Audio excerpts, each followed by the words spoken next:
You're listening to Three's a Crowd, the North East Footy Podcast, with Rye for Boro, Steve for Newcastle United, and Ted for Sunderland. There we go. Hey, it's nearly sorted, Ted. It is. Just about right, isn't it? It is. It's just about slick now. I couldn't get it down to 30 seconds exactly, though. That was a bit beyond my capabilities. What were you shaking your head at, you? Because you're unprofessional. Do you know what I mean? Steve Really? wants a tight ship. Do you know what I mean? When he said, let's do this, What? He said, Ted, I need you to bring it together. And I need you to be on time. And I need you to be ship sharp. And you've been nothing but. That's very easy for you to say. You're frozen again. I know. I don't know what's going on, mate. It's my internet. It's pouring down. I do apologize. It's raining really hard. Internet off a didgeridoo. I suppose that's what happens, isn't it? But there you go.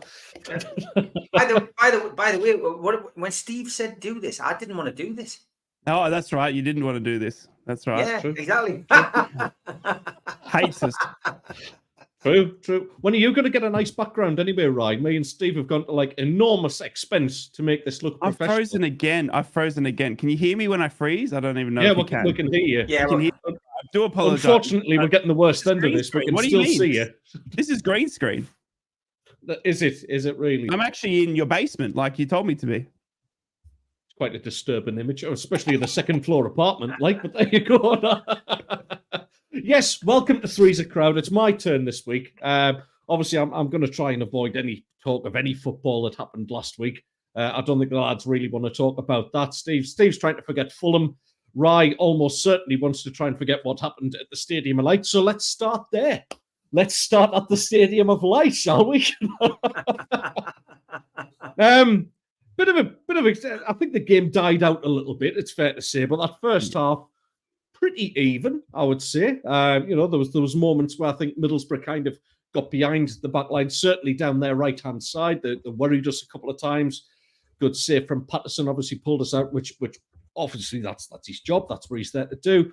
But ultimately, we triumphed through a cute goal, let's call it, from Chris Rigg. Lovely, lovely finish. Getting a lot of plaudits for it as well. But honest opinions, right? We'll start with you first. What did you make of Sunderland, and what's the Middlesbrough reaction been since then? My honest opinion is that you should have been a man down within 2 minutes. Tri-Hume is a absolute red card fanatic. He should have been sent off in the first 3 minutes, and that was it. The ref ruined the game, and that's all I want to make comment on. What I think was a silly game. Now, look, honestly, it wasn't much in it, was it? And to be honest with you, it was a bit back and forth. You could see exactly what Michael Carrick and all the Boro fans have been saying. We seem to have a lot of possession. We seem to push teams back into their area, but then they just seem to be able to nullify any attack coming in. We didn't really threaten Sunderland. There was a couple of good chances that maybe came about, and there was a good save by Patterson from a header from Tommy. But apart from that, really, there wasn't much. And then Sunderland were very dangerous on the break. Romain Mundell should have had a penalty. He was very, very, very energetic down that. We couldn't deal with that pace, and he was getting around Luke Ayling with the breeze. And we just, at one point, they caused us an issue with Roberts coming in. His shot was going nowhere near the goal, but it caused Dieng and Clark. Look at that freeze for a face. There we go. I can see it when I freeze as well. I do a funny face hoping that it freezes. But look, it was upsetting. And look, it's asked probably more questions of Michael Carrick, because everyone's talking about this XG. We're the top of the league for chances created and all this sort of stuff, but we're just nowhere near it. So it was a sad, frustrating day to be a Boro fan, but credit goes to Sunderland on their third attempt with the third manager. Yeah, we're unbeaten in 2 against Middlesbrough now, of course. Steve, what was your, obviously, coming into that game as a neutral, watching the full game, being forced to watch all 90 minutes of Sunderland and Middlesbrough? It's probably a Geordie's idea of hell, but what did you make of both sides? Where do you think they need to improve? Where do you think they went wrong? I enjoyed the game. Obviously, it's great watching a game when your team isn't involved. There's no pressure on you. It was an easy afternoon for me. It was a typical championship game. The first half, A bit of blood and snot and thunder. A great atmosphere to start with, but the second half it did peter out a little bit, and there wasn't a great deal between the two teams. I thought that Sunderland, just deserved the win, but there wasn't a great deal between them, and there hasn't been a great deal between the two teams for the last couple of years. Obviously, I watched both Middlesbrough and Sunderland more than I would normally have done last year when we were doing the breakfast show, and there's been improvements to certain positions on both teams, but they've also lost players. So it's going to be in the laps of the gods whether either of those teams or both of those teams are going to be there or thereabouts at the end of the season. Sunderland, I think, will be happy because they managed to get that bad result at Plymouth out of the way with a win. But it's a hell of a long season in the Championship. We know that, and really, it's hard to say who is the better team of that one game. Boro have started slowly. I won't say poorly. I'll say slowly, but it is like the tortoise and the hare proverb. This league, you can have a horrendous start, you can have the worst possible start, and you can still win that league. So Michael Carrick has certainly got the backing of Steve Gibson. At the moment, he's still got the backing of the fans, and I wouldn't write Boro off just because they lost that game last week. I think that it's all going to be down to, injuries, a bit of luck. And do I think both of them could be thereabouts in the playoff, situation? Yes. Do I think Sunderland can maintain a good start of the season and be up there, till the end of the season and possibly go up as champions or runners up? They could do. But yeah, the game as a whole, people, the names you've already mentioned, as usual, stood out. You've got to say Riggs' goal was superb. You can see why he's had interest from Newcastle United over the last couple of years. Manchester United now being linked with him this week as well. So, you can see why.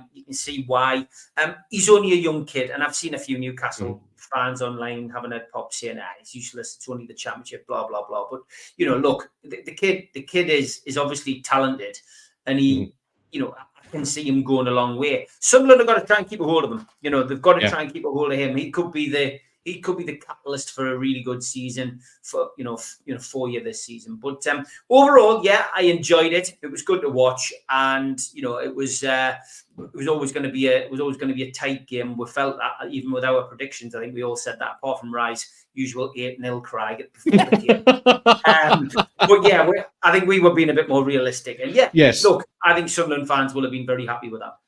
I think so as well, mate. Yeah, it's early doors, like you say. There's still a long way to go in the season, but it's nice to get an early win against, I suppose, the only North East rivals we're going to play against this season. Certainly. Speaking of the predictions, though, Steve, I called it, didn't I?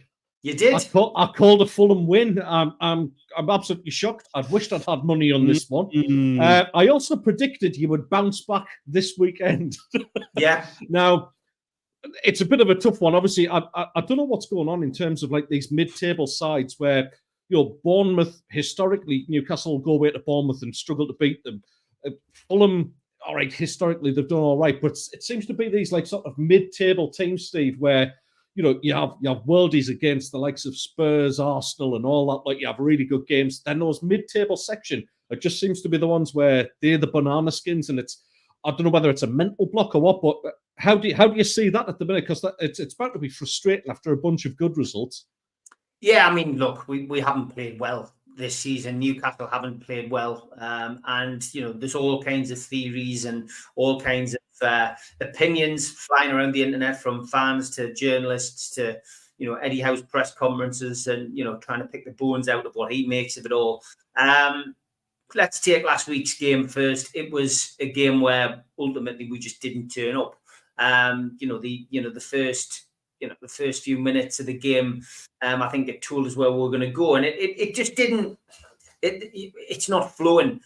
Isaac's isolated up front, for starters, and that's never a good sign when he's your goal scorer and he can't get a look in up front. Subsequently, we've now found out that he broke his toe. Looks like he probably broke his toe against Tottenham. So he's been playing with an injury. That would probably give us the reasons why he doesn't look as, as comfortable and isn't as quick off the mark as probably normal. We've got the whole, will he, won't he play, debate going on in midfield. We've got a multitude of players that we can play across the midfield. Eddie Howe, by his own admission, doesn't know his best team, I don't think, in that position. Connolly has come back from a 10-month suspension. He's featured in 90-minute games for Italy, but can't get a start at Newcastle. We're being told it's down to mental fatigue. I mean, I'm not being funny, but I started growing when I hear anyone, not just our manager or people connected with the club, coming out with these kind of lines, because ultimately, it's a different standard. But you and I, Ted, probably went out and had 10 pints of lager, a couple of shots, probably stayed out till 4 or 5 in the morning at somebody's house, and then we turned up on a Sunday morning to have a game of football, mate. I'm not being funny, but it's a different level. I get it, but I don't buy this mental fatigue stuff, and it's just not when he's had 10 months off. And I'm not exactly, and broken toes, mate. Once you break your toe, you break your toe. I'm afraid there's nothing you can do with it. I broke my toe numerous occasions playing football, and you've just got to get on with it. Painkilling injections, really, and then I don't know whether you can set a toe. I'm not a doctor, but if you've got to pin it, then that means surgery and time out. So I don't know. Anyway, I'm going off track a bit. I think the Fulham game was where we're at. We're not playing well. It was a deserved defeat, but Fulham will be difficult to beat at home. We've had a great track record down there, and we didn't manage to perform last week, and we got duly punished. And I think that's just been coming. Hopefully, the fact that we didn't get a chance to play our game against Wimbledon on Tuesday will have given Eddie a week to get it all sorted out. A lot of people saying, I would have rather have played Wimbledon and given people a run out on Tuesday. I was the polar opposite. I didn't want to play Tuesday because I saw it from the other side, going into that game, crest of a slump, second division team, awful pitch, and getting knocked out of the Carabao Cup on penalties or worse still, beaten in normal time. And Newcastle then going into the Man City game completely sick as chips. So for me, we've had a week to get it right. Man City's had to play. And I can look at this game, which we will do, and think, it's a free hit.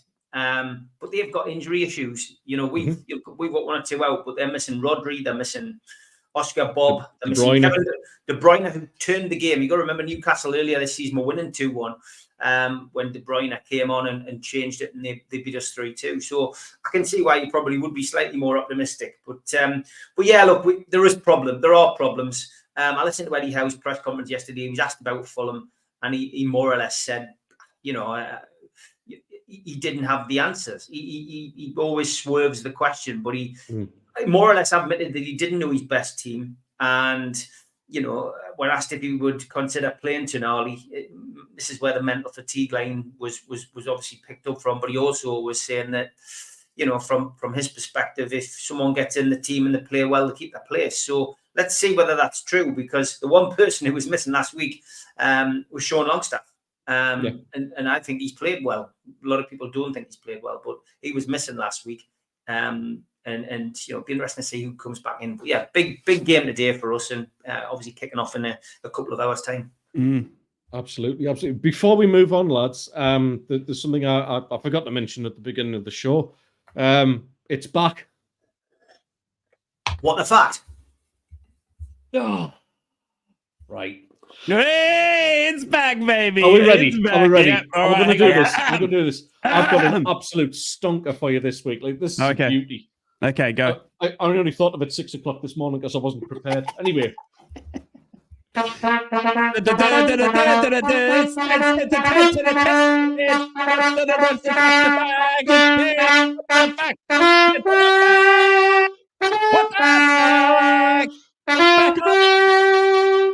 What?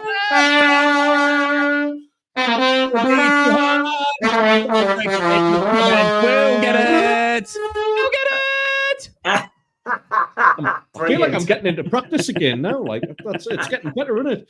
Apparently last week. So last time we did this, what was it? 2 weeks ago. My missus and Dr. Mick were down by the pool waiting for me to finish the podcast and to obviously continue on with the holiday. And apparently that carries right throughout the neighbourhood. Yeah, it's some mysterious trumpet player in a village in Cyprus. So I'm glad I'm getting heard anyway. So yes, brilliant. For those of you who don't know what the fact, what the fact is, nearly messed that up. Nearly. Yes, I've never done it yet, but there's always a first time. What the fact is our little game just between us. I've got an amazing fact about football. It's always about northeast football, though. That's the little change I've made from the beginnings of this. So I've got an amazing fact about northeast football. I'm going to give you 2 clues, but you've got to guess what the fact. So, without further ado, black and white and red all over. Oh, okay. That's your first clue. Black and white and red all over. Someone that's played for Middlesbrough and Newcastle? No. Maybe? No, I did one of them last time. I did Stan Anderson was the last one, which was it was the what are you eating? My dinner. Lasagna. Have you seen that, Steve? He lectures me about being professional. You know exactly. Yeah, exactly. I was going to say the Evening Chronicle or a Sunburned Zebra. Yeah, we've got L. Stapleton's just come in with that. The Chronicle. No, it's not the Chronicle. It's not the Chronicle. It's not the Ronnie Gill. Clever. Very good guess. Ronnie Gill. It's definitely not that. Good guess though, but no, it's black and white and red all over. It's about northeast football. But you will get another clue in around about 30 minutes time or so. Black and white and red all over. So I'll tell you what, I'll post it in the comments as well. It's black and white and red all over. Red Rover. Interesting. Okay. All right. Think about it. Strip wise, says Jordan Team for Life. Clever. Oh, well, we'll find out. We'll find out later on, won't we? We will. So, obviously we've asked about what Ryan made of Sunderland. I suppose a little bit of feedback in the other way for that one, just before we move on to this week's football as well. For me, I'm just highly impressed with our midfield. To be honest, I thought the fact that Alan Brown was missing from that. I think the only one that kind of maybe was just in the background a little bit too much for me was Dan Neil, although he did contribute once or twice. He does a lot of dirty work, Dan Neil, so it's probably a little bit unfair to say he was the weaker of the 3. But I thought Job probably had one of his best games as a Sunderland player. I thought he was very, very effective. He won the challenges he needed to. I thought he was good on the ball. Chris Rigg, at 17 to take a goal like that and just to have the absolute audacity to backheel it in front of 43,000 people was just incredible. Like, I thought it was that wasn't just the only thing he did in the game. He tackles tough as well for such a thin lad. I thought he was excellent. I thought Middlesbrough had flashes. I don't want to spark debate for Rye, but I thought Izzy Jones is like sort of a bit of a poor man's Theo Walcott. He's got bags and bags of pace and he can get past people for fun. He's just got no end product. And I feel if he really worked on that side of his game, I think Middlesbrough would have an absolute player on their hands. He was uncatchable at times. And I mean, Dennis Serkin's no slouch by any means. But yeah, I thought, as far as we were concerned, very, very happy with the team performance. I don't think anybody particularly had a weak game. I still believe we should have had at least one penalty awarded in our direction, like for what happened. You should have, yeah. I've looked at that challenge again, the Trey Hume one. I know we joked about it at the time, and I still don't see. I mean, a lot of Middlesbrough fans are unhappy about it, saying it should have been a red. I think, did Michael Carrick reference it as well? He did. The first thing he said was that he was unhappy. He said, "When's a red a red?"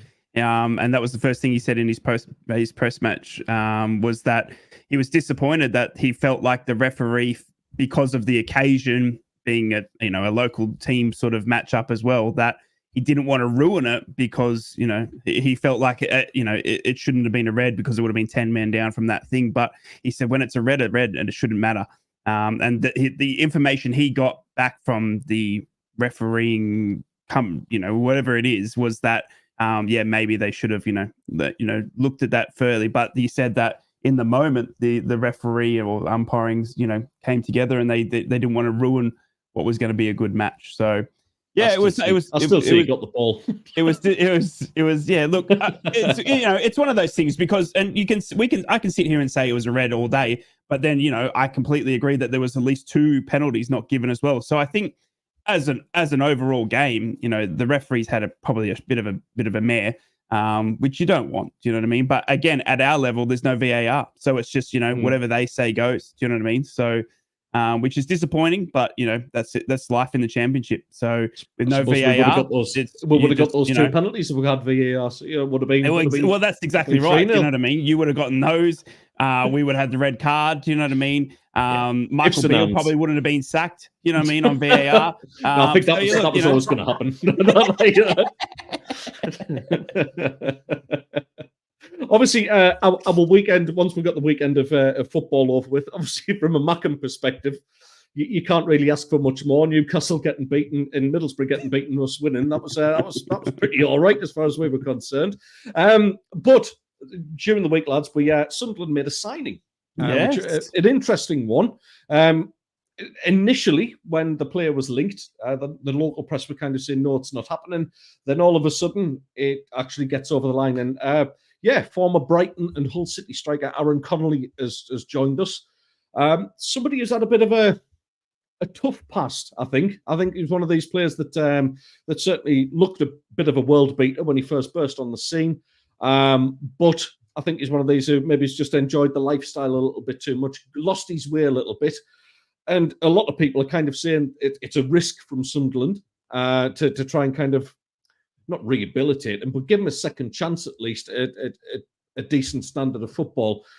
Ryan, will come to you first on this one because I know you know a little bit about the player, and you kind of commented at the time that we'd signed an absolute pizza of a player. I'm grassing you. I don't know what that actually means. I know it can't be a good thing, even though at least it wasn't a cow reference. Thing. That's true. Yes, you've signed an absolute effort. Yeah. Tell us what you think, mate, because I was interested because, from my perspective, I see a player who last season got 8 goals in 13 starts for Hull City.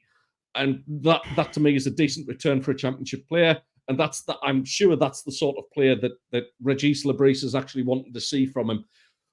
What could go wrong with this? Look, where's it gone wrong for Aaron Connolly? When he came in, we expected a lot. There was, big rumors on him being the next, up and coming striker. He was paired with Balogun, the Arsenal young prodigy, who's gone on to bigger and better things. But he strikes me as someone that's quite lazy. He's lazy off the ball and he's quite lazy when he's on the ball. And that leads to more frustrating moments than good moments. Now, I think we can all agree last season that Hull probably, they finished just outside the playoffs in a season where they spent a lot of money. And Aaron, part of that, hasn't been able to win a contract at Hull. And that, for me, kind of sums it up as well of where he's at. Because Hull, I think, were borrowing and stealing for players at the end of that season now because they went for it and went for broke and unfortunately ended up broke. And now they've left, Aaron couldn't even win a contract there. Look, he's a free agent. I don't think he's going to set the world alight. I don't think that's the type of player he is. He needs to, it's last chance saloon for him. And maybe that's the final kick up the backside that he needs is when you realize that your chances are starting to fall away. I think he's a League One at best. And it's just, I think he's just going to frustrate the Sunderland fans. And you know what? It's even after seeing you, first down on the weekend, you don't need him.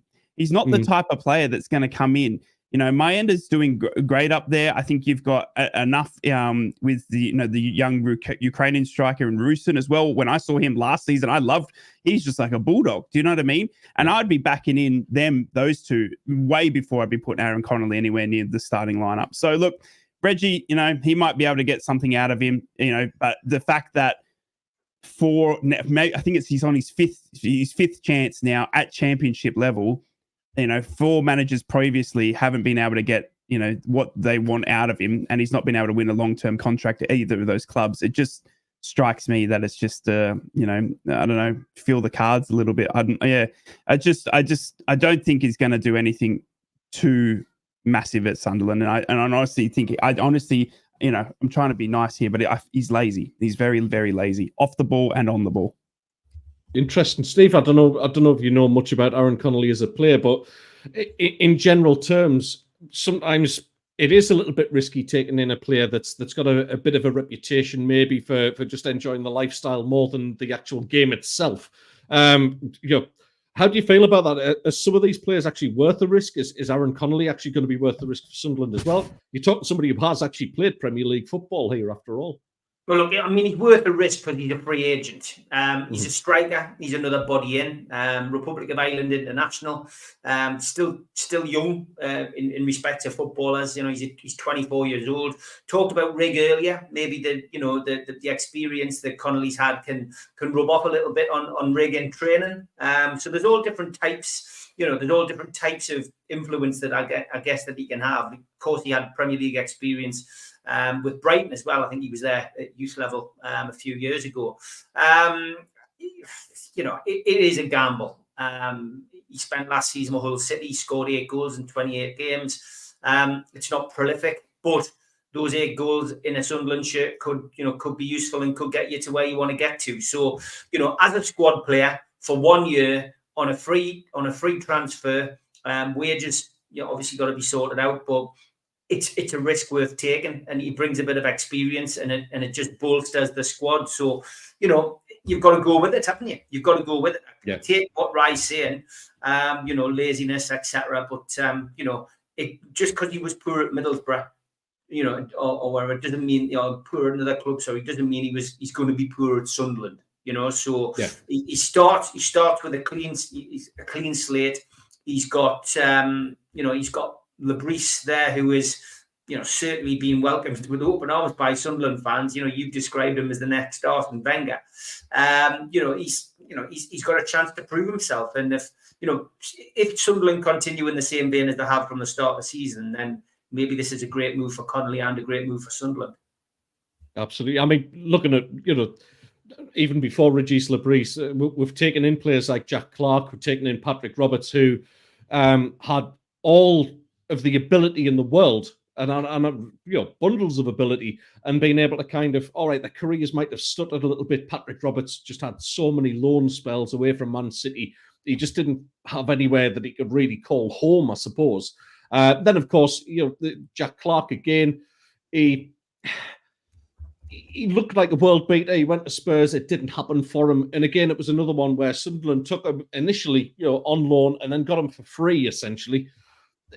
We've got that little bit of pedigree and that ability to turn players around. And maybe if Connolly, hopefully you think he's grown up a little bit and realizes it's a very short career. There's not many clubs, and to the stature of Sunderland, that'll take a risk on a player like that, because you just don't get many chances. And like Rai says, if the attitude's not right, it doesn't matter how good you are, you're going to end up as a League One player, because that up there is just as important as staying fit and the rest of it as well. So, yeah, just interesting to get your views on that one, lads. There's a couple of guesses coming in. I'm not going to reveal what the answer is just yet. So, what did we have? We had, where are we? What the fact? Newcastle United wore red and white when they were first formed.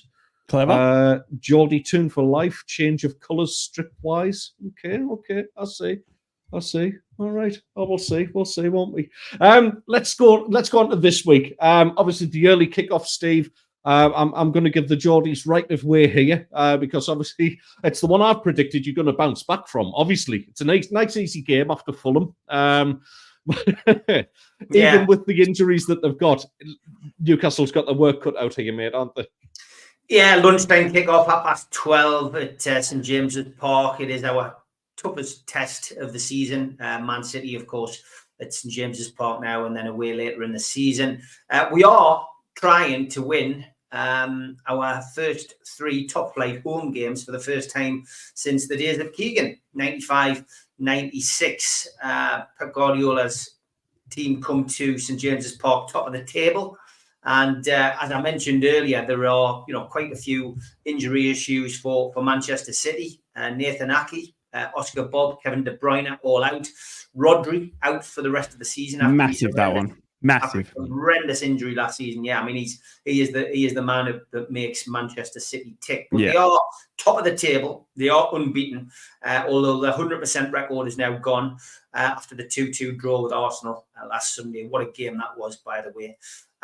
They have also played midweek. They played in the Carabao Cup. They faced Watford at home in the 3rd round tie, winning 2-1. Obviously, a vastly changed team for that particular game.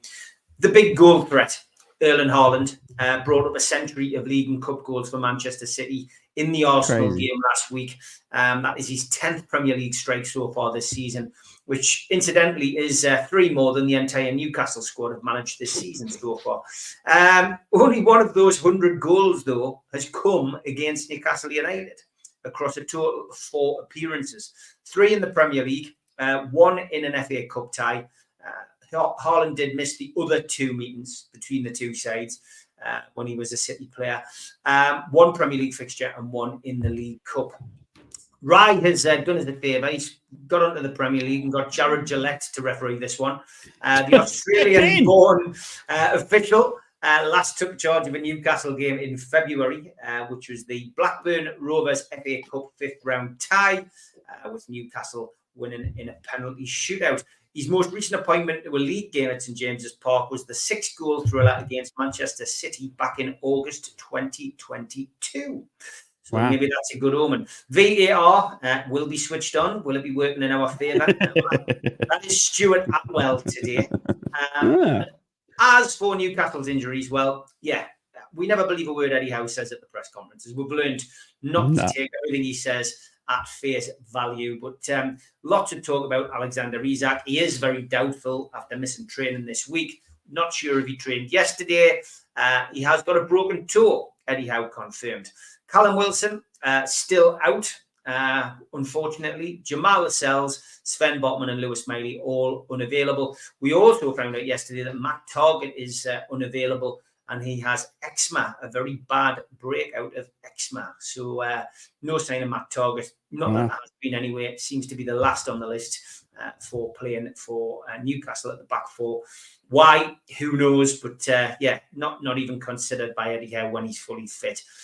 So, yeah, this game. I'm looking forward to it. It's a game I look forward to. Whenever you play teams of Manchester City's ilk standard, you want to give your best performance. The atmosphere will be good despite the early kickoff. People will have still had a chance to have a couple of swallies before they get to the game. And I would imagine that, all we need is to get behind the lads and have a bit of controversy from the off. And it'll be like the bear pit that we know St James's Park can be in these games. I'm optimistic we'll get something, but I don't think we'll win. I think Newcastle have got it within the team and the squad to get a point out of this game, and I think another 2-2, 3-3 is on the cards. I've gone 2-2 today anyway, but I think I wouldn't be surprised if it was 3-3 or 4-4. This is the way it is at the moment. Man City's really going to struggle without Rodri. They haven't really found the person to replace him. You would imagine that Phil Foden's going to fill the gap. Phil brings a different kind of game altogether when he plays for Man City, and has in the past destroyed Newcastle single-handedly. So there is that threat. But I genuinely think De Bruyne and Rodri missing is an opportunity too good for Newcastle to miss out on. So I don't think they can play worse than they did last week. The big thing is the team selection. What is he going to do at fullback? It's no good chopping and changing your fullbacks, Eddie. You went with Tino and you went with Hall at the start of the season. I say you should stick with that. That's what you should stick with. It looks as if he's got Trippier back in favour at the moment. if that's the case, then he's probably going to go Trippier Hall. Don't play Lewis there. Darryl Lewis is he's not for me at left back. He's a centre half. If Botman, if Byrne or Shaw are injured, then for me that's what you do. That's where you slot him in. The next big decision is midfield. You could drop any one of your midfielders this week. You could drop Connolly, you could drop Bruno. You could drop Joe Linton. You could bring in Connolly and you could bring in Longstaff. It's going to be interesting to see what he does. I would give Connolly his first start today.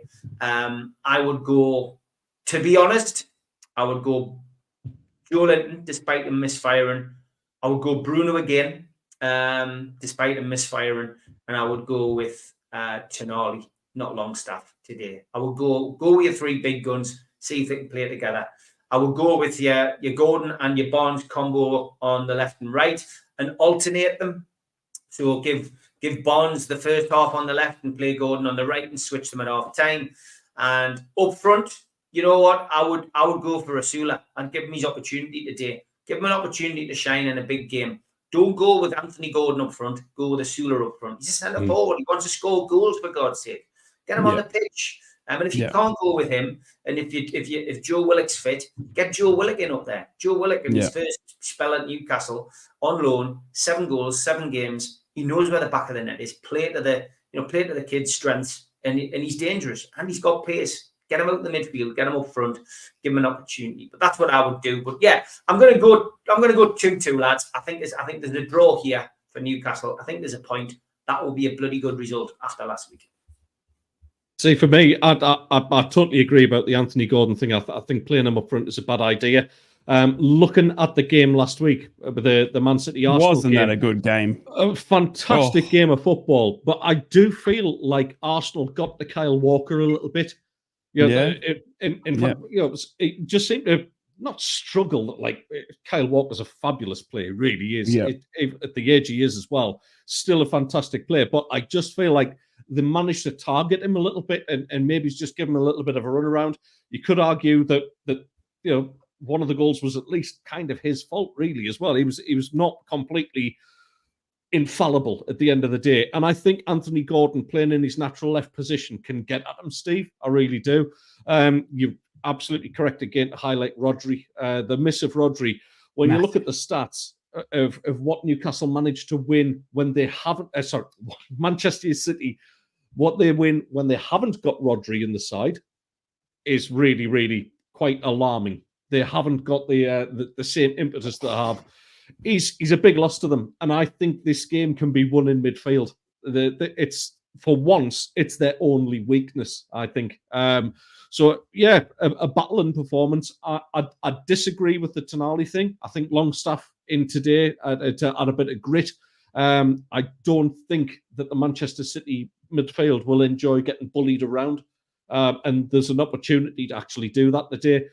You've got to keep Haaland quiet. That's going to be the biggest test for anybody, really, isn't it? I can't make myself a liar. I said Newcastle had bounced back. I can't be a hypocrite. I'm actually going to go 2-1 to the Geordies on this one because I just feel without Rodri, Man City aren't the same. I love watching Man City. I'm not drinking. No, I'm not drinking at all. No. I just feel there's an opportunity here for Newcastle to really kind of bounce back after a disappointing week.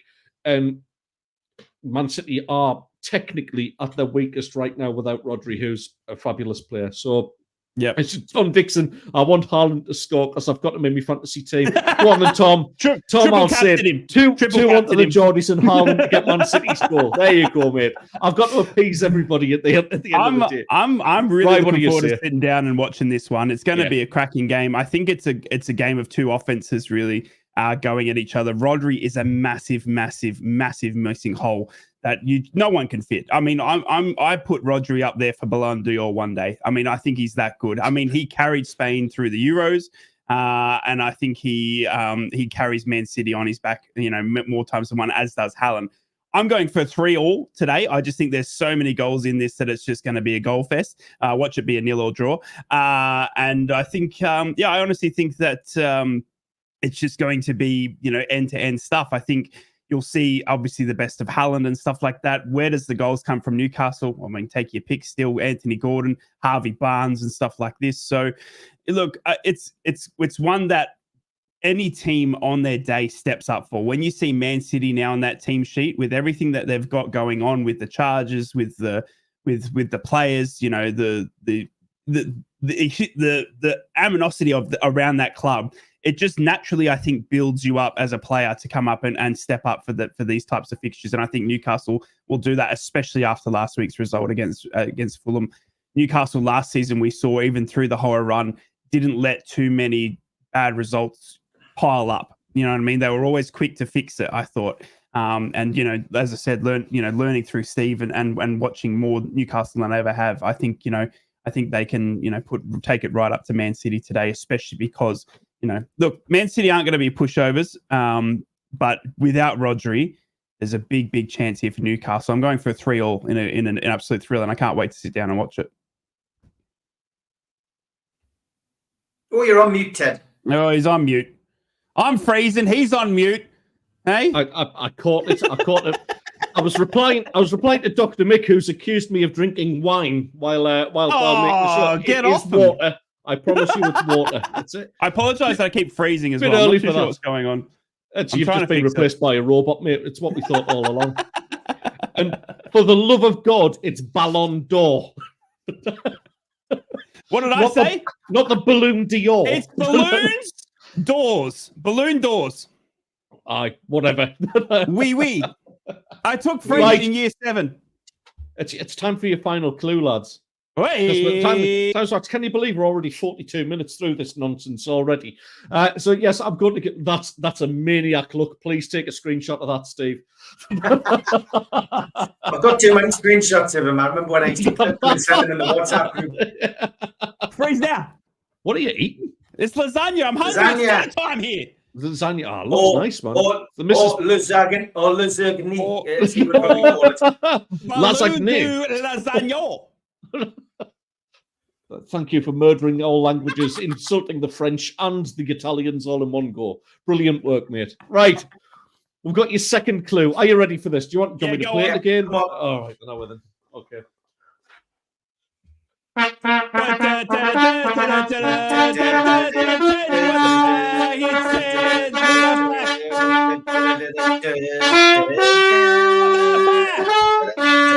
what the fuck? What the fuck? It's Fancy Jude. What the facts? Oh, they're live. Superb. I'm definitely getting my lip getting back in. better Anyway, at singing. right. So it's an interesting fact about Northeast football. I have 2 clues for you. I've already given you your first clue. Your first clue was black and white and red all over. Yep. Your second clue, way out west, not everything you see is in black and white. Way out west, not everything you see is black and white. Never eat soggy wheat bix. Yeah. So. It's got me beat that one. Like anybody in the chat. So the first one was black and white and red all over. And then Followed way by- out west, not everything you see is black and white. Now, it takes me back to a certain Man City game in the early 1990s, Ted. Yeah.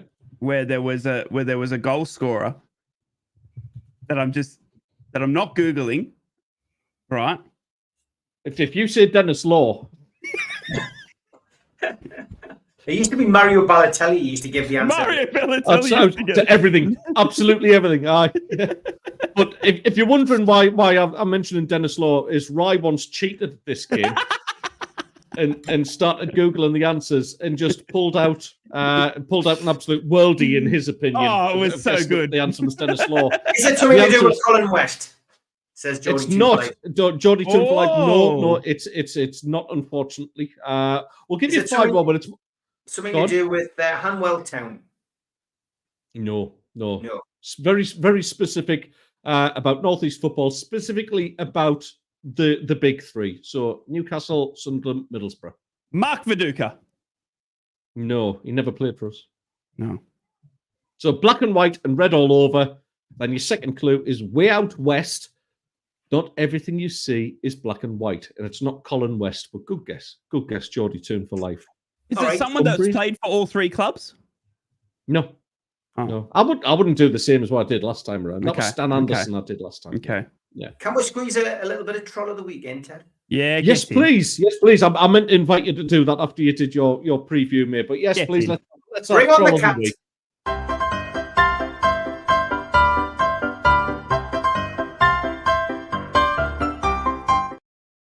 I love that. Okay, got a few good ones. This is a work message when someone was asked to go and buy a pair of trainers. I got the non-slip shoes. Can I come back to work? Send me a pic of them and I'll put you on the schedule. You're fired. The Wimbledon game, of course, was called off. The Wimbledon fans then set up a Just Given page this week. Credit to this Sunderland fan. It's all we could afford, as we're the lesser neighbours to Newcastle. We can also throw in some free cheesy chips, a panda pop, and a hot dog sausage in a burger van if we ever draw you in a cup. Do you think I was a real Sunderland fan? I'm guessing not. No. Prime Minister did mess up a little bit this week with sausages and hostages. So these are on sale now in the That's tremendous. Oh my goodness. Sorry, Prime Minister. And wow. Finishing off with a Christmassy one, because we're not far away from Christmas. Facebook never fails to amuse me. Why do you have a framed picture of your ceiling fan?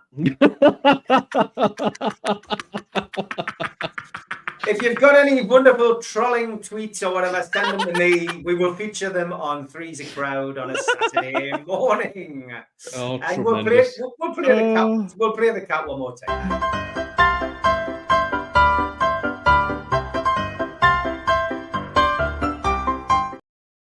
Love it.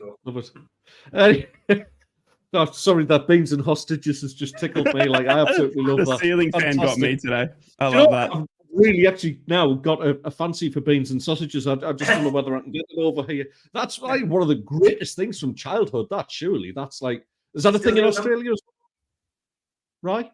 No. Beans and sausages in the No. We've got baked beans and stuff like that, but I've never had beans and like mini sausages or anything like that. I don't even think we can get that. Dear me, I mean, you've got the weather, but like you must be just barely existing over there if you haven't got the lights like that. What was the other tinned thyme curry, Steve? Remember that? We don't have that either. Yeah, still do that, mate. Yeah. I'd still murder one of them now. Like, although saying that, I had warmed up Chinese the other night, and I'm still recovering from it. So let's move crashingly on. Watford versus Sunderland, lads. Sunderland just seem to be getting tough game after tough game at the minute. It's a big test. Watford have started pretty well. They're in the playoff positions right now. Not a massive amount of changes, to be honest, as far as the squad is concerned for Sunderland. I think Jan Poveda will be back in the squad today, and Alan Brown as well will be back too. Obviously, it adds a little bit of strength to it, but the way Sunderland have started, it's kind of like we're almost waiting for the bubble to burst. It's like, I think that's the way we've been as Sunderland fans in the last few seasons. It's kind of like, it has been a really solid start. I mean, even the 3-2 defeat at Plymouth, at least we can kind of argue, well, we're still scoring goals. You know, that's the most important thing in football, is to be able to keep doing that. So we're kind of giving ourselves a chance by adding a bit more strength to the squad as well. It's starting to look like we're getting a squad that's capable of delivering what we want, which is promotion ultimately. I still have major doubts whether we're going to actually take the squad into the Premier League without absolutely getting a good hiding every week, but that's a separate thing altogether. Going down to Watford, it's never a pleasant place for us. I know we got a 2-0 win last season, but let's face it, Watford they're a bit of an up and down side, to be honest. They've lost arguably their best player in Sarr, who's gone over to Crystal Palace, of course.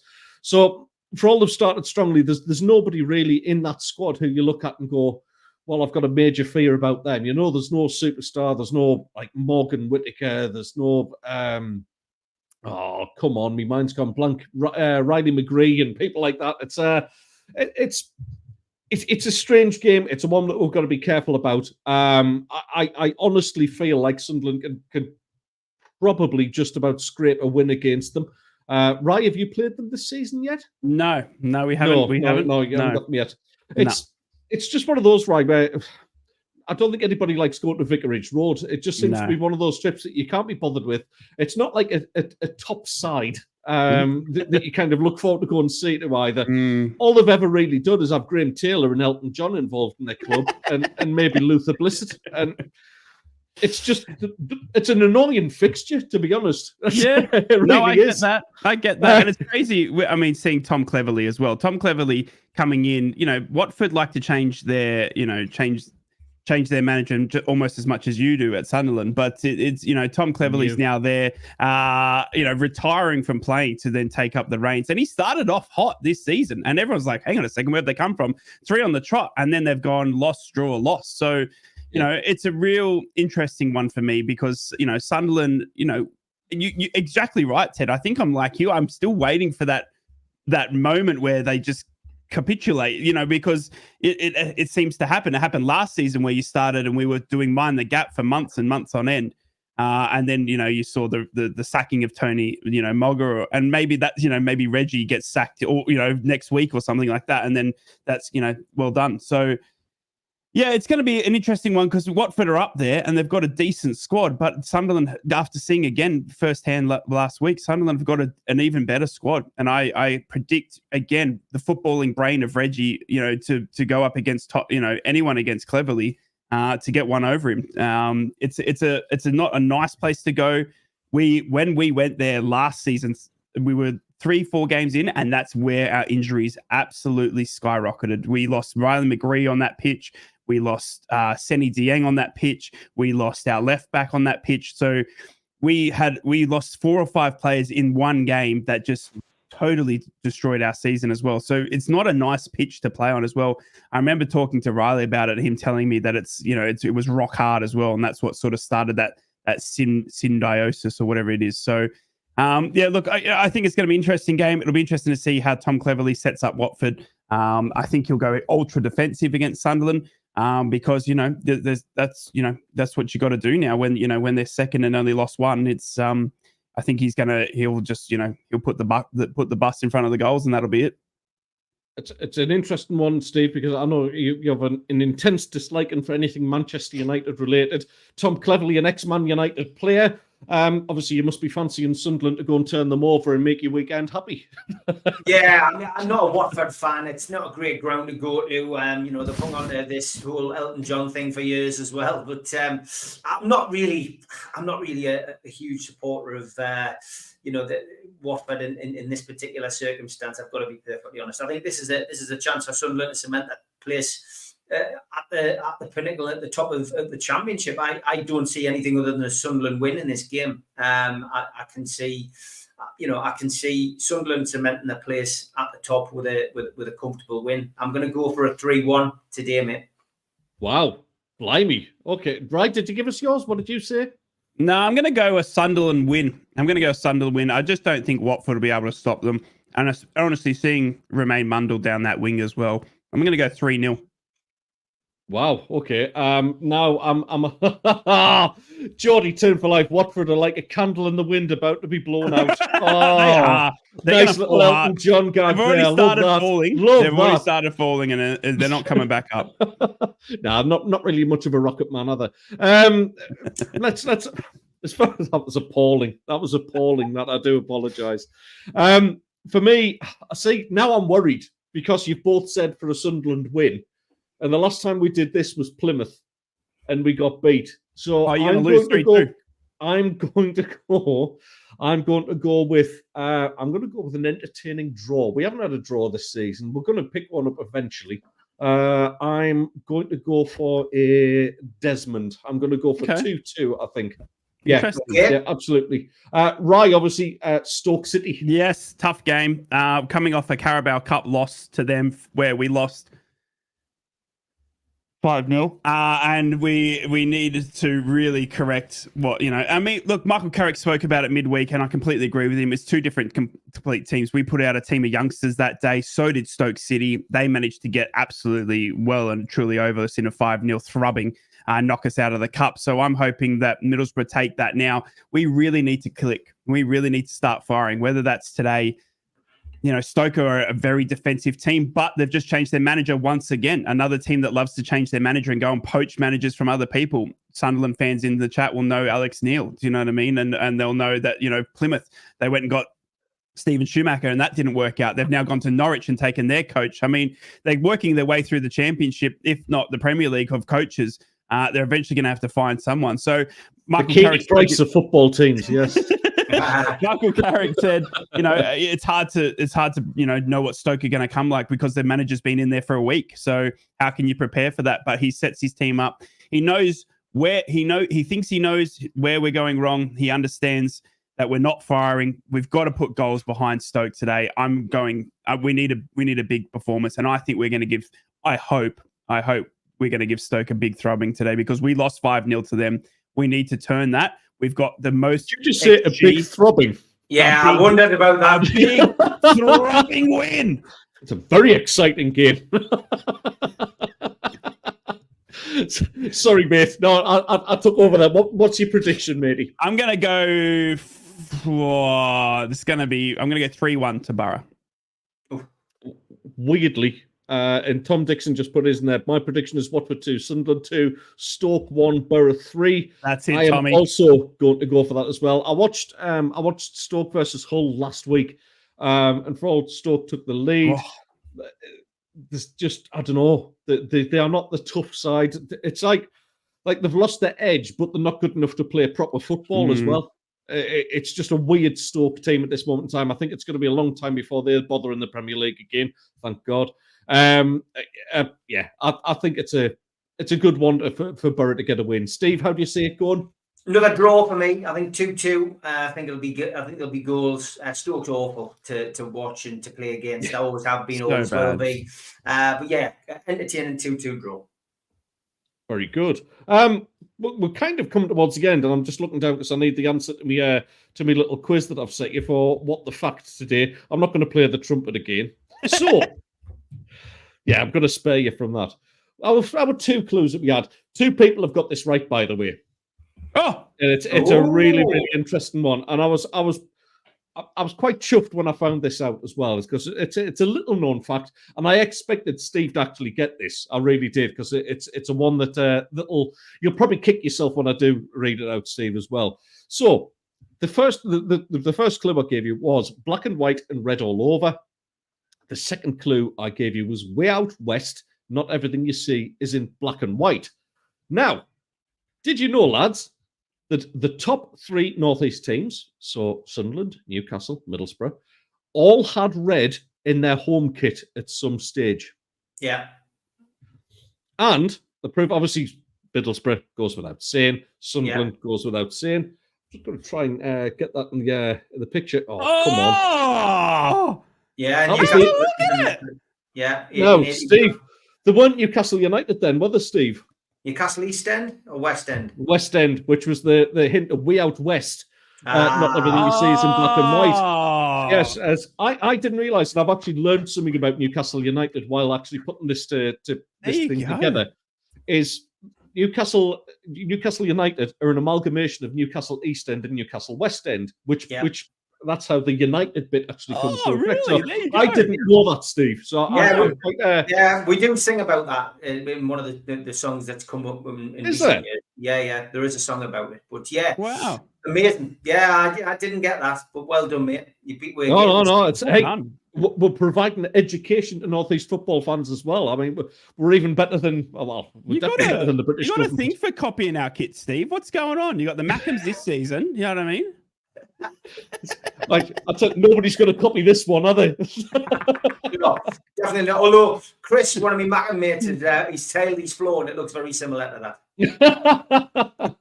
Tell you, it's Wetherspoon's plates, man. It's still better than that horrible Middlesbrough pool liner. Like that's horrible. That thing. Anyway, lads, that's it. It is. It's another week done. It's a wrap. Big Saturday of football. Good luck to everyone. Yeah, luck, absolutely. yes. Absolutely enjoy it. Look forward to seeing you both next week, lads. And we've got an outro as well. We're professional. Oh, absolutely. Here we go. Three's a Crowd podcast will return. That's not a threat. It's a promise.